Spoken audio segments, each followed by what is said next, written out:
नमस्कार, मैं अजय सिंह आप लोगों का स्वागत करता हूं। आज का हमारा टॉपिक है वैदिक सभ्यता। इससे जितने भी इम्पोर्टेंट क्वेश्चंस हैं हम इस वीडियो में डिस्कस करेंगे और इसके अन्य विषयों पर भी चर्चा करेंगे, जिससे आने वाले किसी भी एग्जाम्स में वैदिक से क्वेश्चन हम आसानी से सॉल्व करें। तो चलिए शुरू करते हैं। हमारा अब फर्स्ट क्वेश्चन है, वैदिक सभ्यता को किस नाम से जाना जाता है? तो इसके ऑप्शन है, ए आर्य सभ्यता, बी है मौर्य सभ्यता, सी है गुप्त सभ्यता और डी है कोई नहीं। तो इसका राइट आंसर है, इसे आर्य सभ्यता के नाम, ऑप्शन ए। इसका राइट आंसर ऑप्शन ए होगा, आर्य सभ्यता के नाम से भी जाना जाता है। आर्यों के आगमन के बाद यह सभ्यता विकसित हुई थी। जो यह सभ्यता है सिंधु घाटी सभ्यता की पश्चात की सभ्यता है। और आर्यों का आगमन कहाँ से हुआ था? तो मध्य एशिया से आर्यों का आगमन हुआ था। मध्य एशिया से यह भारत में आए थे। चलिए नेक्स्ट देखते हैं। सेकेंड है, वैदिक सभ्यता की भाषा क्या थी? ए प्राकृत भाषा, बी संस्कृत भाषा, सी पाली भाषा और डी अरबी भाषा। तो इसका राइट आंसर है ऑप्शन नंबर बी, संस्कृत भाषा इसका राइट आंसर है। वैदिक सभ्यता की भाषा संस्कृत थी। नेक्स्ट है, थर्ड क्वेश्चन है, वैदिक सभ्यता के कितने कालखंड हैं? ऑप्शन ए है 2, बी है 4, सी है 6 और डी है 8। तो इसका राइट आंसर होगा ऑप्शन नंबर ए 2। अब आप लोग सोच रहे हैं कि वैदिक सभ्यता के कालखंड मतलब इसका होता है वैदिक सभ्यता को कितने भाग में बांटा गया था? तो इसे 2 भागों में बांटा गया था। कौन कौन से भाग हैं? ऋग्वेद, ऋग्वैदिक काल और उत्तर वैदिक काल, ठीक ना। इसको 2 भागों में बांटा गया था।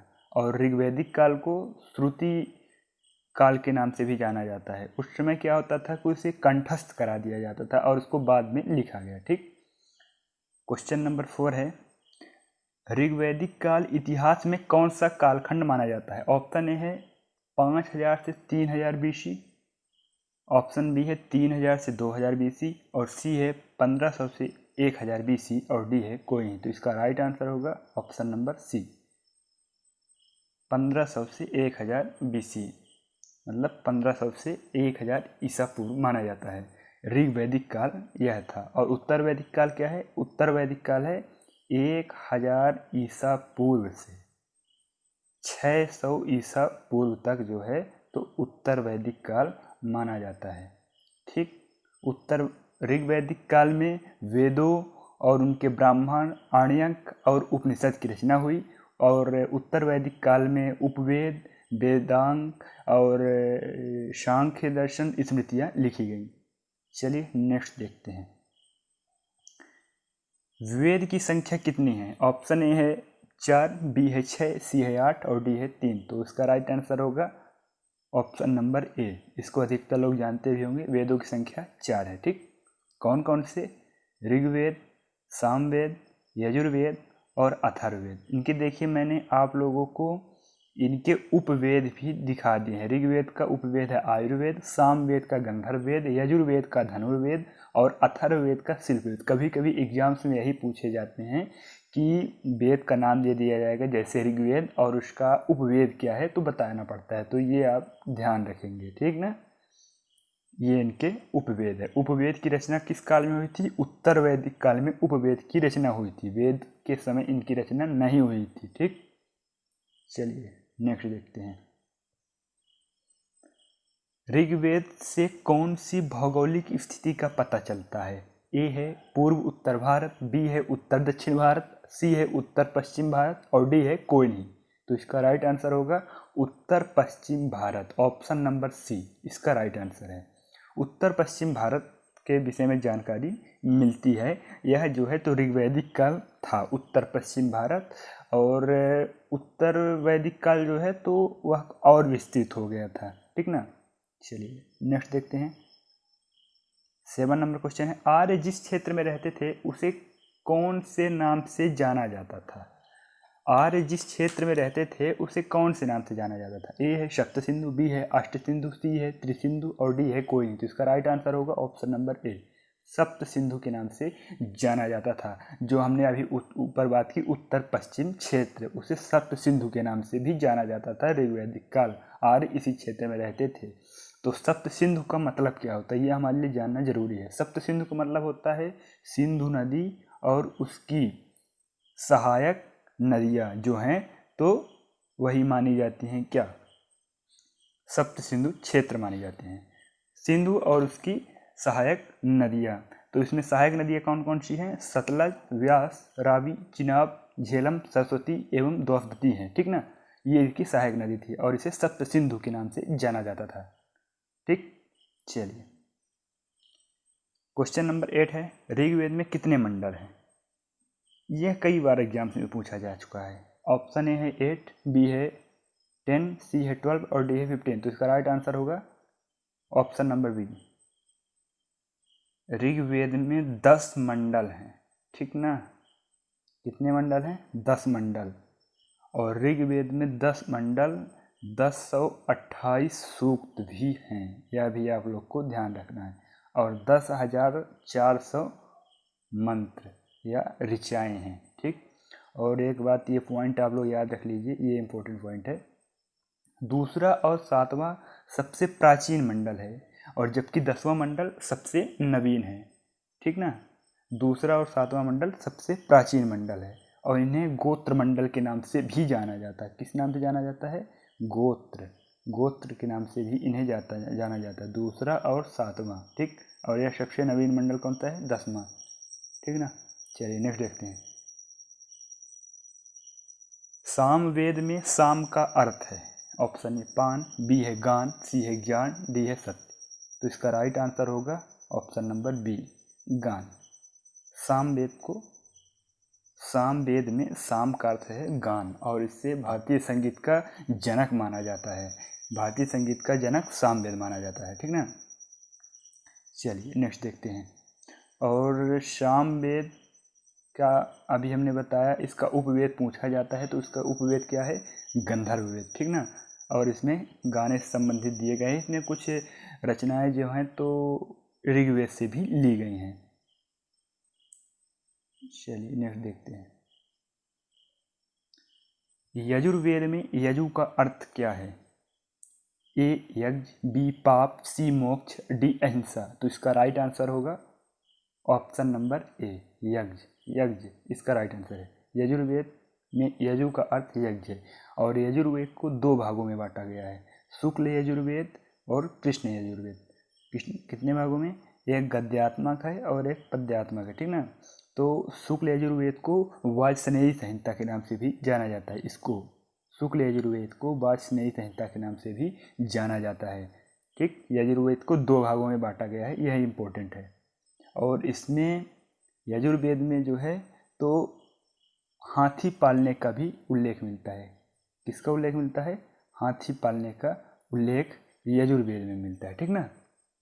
चलिए नेक्स्ट देखते हैं। अथर्ववेद का नाम किस ऋषि के नाम पर पड़ा, ए वेदव्यास, बी अथर्वा, सी वामदेव, डी ईश। तो इसका राइट आंसर है ऑप्शन नंबर बी, अथर्वा ऋषि के नाम पर इसका जो है तो अथर्ववेद नाम पड़ा। और इसमें 20 मंडल 731 सूक्त हैं और इसमें जंतर मंतर और औषधि प्रयोग वर्णित हैं, ठीक ना। इसमें जंतर मंतर जादू टोना के लिए अथर्ववेद को जाना जाता है, ठीक। या और सबसे नवीन वेद कौन सा है, अथर्ववेद, ठीक ना। और सबसे प्राचीन वेद कौन सा है, ऋग्वेद है, ठीक। नेक्स्ट देखते हैं क्वेश्चन नंबर 12। ऋग्वेद की सबसे पवित्र नदी कौन सी थी, ऑप्शन ए है गंगा, बी है यमुना, सी है सरस्वती, डी है नर्मदा। तो इसका राइट आंसर होगा ऑप्शन नंबर सी, सरस्वती सबसे पवित्र नदी मानी जाती है ऋग्वैदिक काल की, जो कि अब विलुप्त हो चुकी है, सरस्वती नदी, ठीक ना। सबसे पवित्र नदी सरस्वती थी और इसके पश्चात सिंधु। चलिए नेक्स्ट देखते हैं। ऋग्वेद में गंगा का उल्लेख कितनी बार हुआ है, ऑप्शन ए है 2 बार, बी है 4 बार, सी है 1 बार। तो इसका राइट आंसर होगा ऋग्वेद में गंगा का उल्लेख केवल 1 बार है, 1 बार ऋग्वेद में गंगा का उल्लेख किया गया है, ठीक ना। अब यहाँ पे गंगा का उल्लेख किया गया तो हम थोड़ी बात जान लेते हैं यमुना का उल्लेख कितनी बार किया गया। तो यमुना नदी का उल्लेख जो है तो इसमें कितनी बार किया गया है, 3 बार किया गया है। यमुना नदी का उल्लेख 3 बार किया गया है और गंगा नदी का उल्लेख 1 बार किया गया है, ठीक।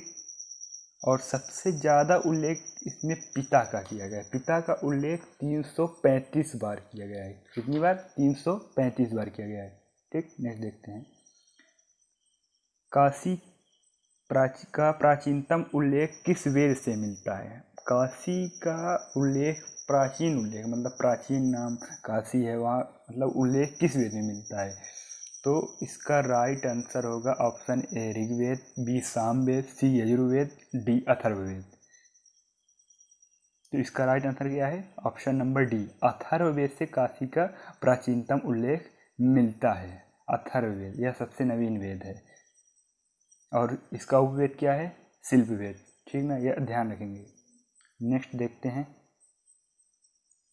अस्तोमा सदगमय वाक्य किस वेद से लिया गया है? ए सामवेद, बी यजुर्वेद, सी ऋग्वेद और डी कोई नहीं। तो इसका राइट आंसर होगा ऑप्शन नंबर सी, ऋग्वेद से अस्तोमा सदगमय वाक्य लिया गया है। ठीक ना। नेक्स्ट है, ऋग्वेद के किस मंडल में दशराज युद्ध का उल्लेख मिलता है? ऑप्शन ए 8वें मंडल, बी 9वें मंडल, सी 7वें मंडल, डी 5वें मंडल। तो इसका राइट आंसर है ऑप्शन नंबर सी, 7वें मंडल में उल्लेख बनता है। तो पुरसड़ी नदी के तट पर भरतवंशी राजा सुदास तथा अन्य 10 राजाओं के बीच युद्ध हुआ था। अब यहाँ पे जो बात आ रही पुरसड़ी नदी, तो इसका नया नाम है रावी नदी के तट पर। रावी नदी के तट पर भरतवंशी राजा सुदास और अन्य 10 राजाओं के बीच युद्ध हुआ था और इसमें जीत भरतवंशी राजा सुदास की हुई थी। और इन्हीं के वंश भरतवंशी के कारण जो है तो भारत देश का नाम भारत पड़ा था, भरतवंशी के कारण। ठीक। गायत्री मंत्र का उल्लेख किस वेद में है? जो गायत्री मंत्र है ओम भूर्भुवः स्वः, उसका उल्लेख किस वेद में है? Option A Rigveda, B Samaveda, C Atharvaveda, D Yajurveda. तो इसका राइट आंसर क्या होगा? इसका राइट आंसर होगा ऑप्शन नंबर ए, ऋग्वेद में इसका उल्लेख है। ऋग्वेद सबसे प्राचीन वेद है। ठीक, चलिए नेक्स्ट देखते हैं। किस वेद की हस्तलिपि को मेमोरी ऑफ वर्ल्ड MOW में शामिल किया है? ए यजुर्वेद, बी ऋग्वेद, सी सामवेद, डी अथर्ववेद। तो इसका राइट आंसर होगा ऑप्शन नंबर बी, ऋग्वेद। यह सबसे प्राचीन वेद है, तो कन्फर्म है इसी का होगा। तो हस्तलिपि को, इसकी वेद की 30 हस्तलिपियों को मेमोरी ऑफ वर्ल्ड मतलब इसको सुरक्षित किया गया है भारत में। ठीक ना। चलिए नेक्स्ट है, उपनिषद की कुल संख्या कितनी है? ए 107, बी 104, सी 105, डी 108। तो इसका राइट आंसर होगा ऑप्शन नंबर डी, उपनिषद की कुल संख्या 108 है। कितनी है उपनिषद? हमने बताया जैसे कि जो ऋग्वैदिक काल था 1500 से 1000 ईसा पूर्व, उसमें वेदों और ब्राह्मण, आर्यंक और उपनिषद की रचना हुई थी। उपनिषद की कुल संख्या 108 है। ठीक ना। चलिए नेक्स्ट देखते हैं। भारत का राष्ट्रीय आदर्श वाक्य किस उपनिषद से लिया गया है? भारत का राष्ट्रीय आदर्श वाक्य किस उपनिषद से लिया गया है? ऑप्शन ए है मुंडकोपनिषद, बी है कठोपनिषद, सी है ईश और डी है कोई नहीं। और भारत का राष्ट्रीय आदर्श वाक्य सत्यमेव जयते, सत्यमेव जयते। ठीक ना, यह भारत का राष्ट्रीय आदर्श वाक्य है। ठीक, सत्यमेव जयते। तो ये किससे लिया गया है? तो ये लिया गया है ऑप्शन नंबर ए, मुंडकोपनिषद से इसको लिया गया था। सत्यमेव जयते भारत का राष्ट्रीय आदर्श वाक्य है। ये बिल्कुल ध्यान में रखेंगे, ये इंपॉर्टेंट क्वेश्चन है। चलिए नेक्स्ट देखते हैं। वैदिक काल में लोहे के लिए कौन सा शब्द प्रयुक्त हुआ? ए है श्यामयश, बी है तांबा, सी है धातु और डी है कोई नहीं। तो इसका राइट आंसर होगा श्याम अयश, ऑप्शन नंबर ए। इसे कृष्ण अयश भी कहीं कहीं उसका उल्लेख कृष्ण अयश के नाम से भी मिला है और यह लोहे का नाम था। ठीक ना, वैदिक काल में। चलिए नेक्स्ट देखते हैं। सांख्य दर्शन की संख्या कितनी है? ए है 2, बी है 4, सी है 6 और डी है 8। तो इसका राइट आंसर होगा ऑप्शन नंबर सी। सांख्य दर्शन 6 हैं। कितने सांख्य दर्शन हैं? सांख्य दर्शन 6 हैं, ठीक ना। और कौन कौन से हैं? सांख्य दर्शन, और दूसरा है योग दर्शन, तीसरा है न्याय दर्शन, चौथा है वैशेषिक दर्शन, और पांचवा है पूर्व मीमांसा, और छठा है उत्तर मीमांसा, ठीक ना। सांख्य दर्शन यहाँ पे लिख दिया गया है, जो कि गलत है। दर्शन की संख्या कितनी है? सांख्य दर्शन तो एक स्वयं दर्शन है, ठीक ना। इसके लिए सॉरी चाहेंगे, माफ़ी चाहेंगे। तो दर्शन की संख्या 6 है, और पहला है सांख्य दर्शन, दूसरा है योग दर्शन। अब योग दर्शन दूसरा है, ठीक ना। तो योग दर्शन के रचयिता कौन थे, यह पूछा जाता है। तो योग दर्शन के रचयिता कौन थे? पतंजलि। आपको योग से ही याद आ जाना चाहिए कि इसके रचयिता कौन थे? पतंजलि थे, ठीक ना। चलिए नेक्स्ट देखते हैं। गद्य रूप में की गई वेदों की व्याख्या क्या कहलाती है? ए है ब्राह्मण, बी है आण्यक, सी है उपनिषद और डी है उपवेद। गद्य रूप में जो वेदों की व्याख्या है उसे जो गद्य रूप में की गई उसे क्या कहते हैं? तो इसका राइट आंसर होगा ऑप्शन नंबर ए, ब्राह्मण। इसको ब्राह्मण कहते हैं, इसको गद्य रूप में की गई थी, ठीक ना। और इनकी रचना कब हुई थी? ऋग्वैदिक काल में, ठीक। और उत्तर वैदिक काल में किसकी रचना हुई? स्मृति की रचना हुई। और जो हमने ऊपर दर्शन बताया, दर्शन की रचना हुई, ठीक ना। चलिए नेक्स्ट देखते हैं। वैदिक साहित्य के अंतिम भाग को क्या कहते हैं? ये इंपॉर्टेंट है। ऑप्शन ए है उपवेद, बी है उपनिषद, सी है वेदांग और डी है अनेक। तो इसका राइट आंसर आपको बता दें, इसका राइट आंसर है वेदांग, ठीक। यह इसको व्याकरण, मतलब इसमें व्याकरण संबंधी दिया गया है, जिसको वैदिक साहित्य को पढ़ने में आसानी हो, ठीक। तो इसका राइट आंसर होगा वेदांग, ठीक ना। तो अब ये ध्यान रखेंगे, वैदिक साहित्य के दो भाग थे, ऋग्वैदिक काल, उत्तर वैदिक काल। ऋग्वैदिक काल में प्रमुख व्यवसाय पशुपालन था, और उत्तर वैदिक काल में प्रमुख व्यवसाय कृषि हो चुका था। और उत्तर वैदिक काल में अनेक परिवर्तन हुए। उत्तर वैदिक काल में वर्ण व्यवस्था ज़्यादा हुई, और ऋग्वैदिक काल में वर्ण व्यवस्था प्रचलित नहीं थी, ठीक ना। यह सब बातें ध्यान रखेंगे। और ऋग्वेद सबसे पुराना है, अथर्ववेद सबसे नवीन है, ठीक। अगर हमारा वीडियो पसंद आया हो तो सब्सक्राइब ज़रूर कर दें और शेयर भी ज़रूर करें। धन्यवाद। मिलते हैं नेक्स्ट वीडियो के साथ।